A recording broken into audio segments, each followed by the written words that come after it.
Adeomi.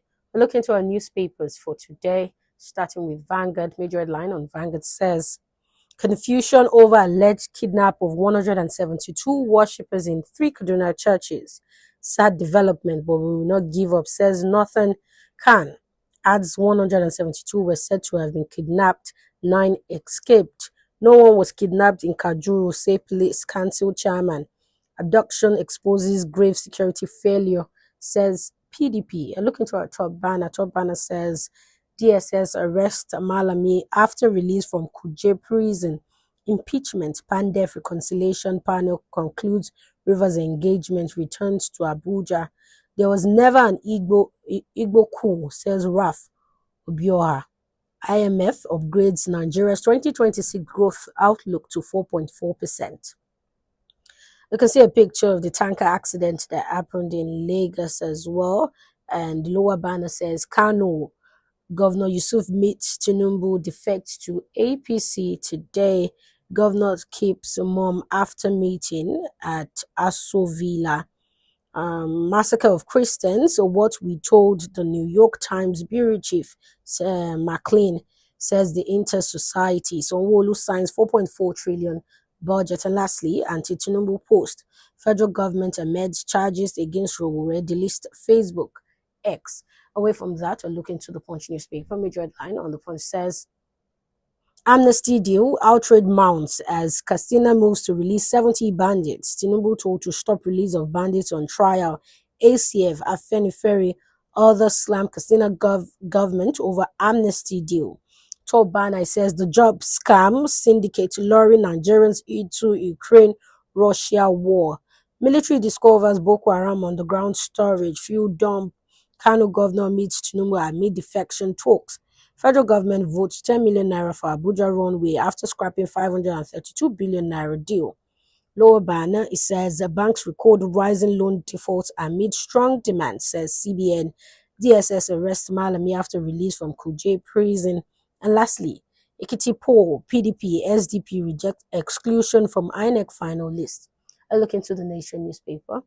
Top banner says, alleged terror financing, DSS arrests ex-AGF Malami. YPDP secretariat remains locked by FCT police. CBN, banks raised lending to firms household in Q4 2025. Sowore's trial for criminal defamation begins Thursday. Abdulrazak, Emir Saraki, others mourn Ilorin chief imam. And lastly, it says Sanwo-Olu signs 4.4 trillion naira 2026 budget. A look into the Guardian newspaper. Major headline on the Guardian says, 1 year after 50% telco tariff hike leaves operators happier, consumers frustrated. Top banner says FCTA kicks as workers begin indefinite strike.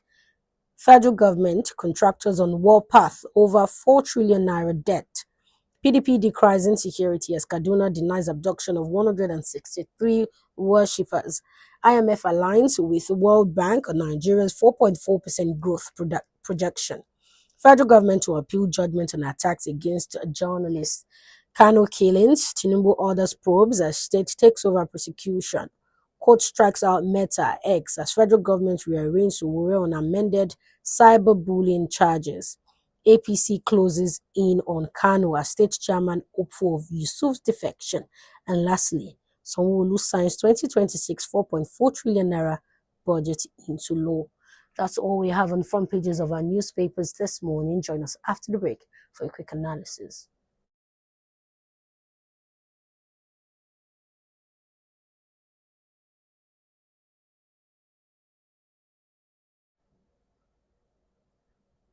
Welcome back. If you're just joining us, this is Today in the News here on Vanguard Live. My name is Ololade Adeomi. A look into our major story for today.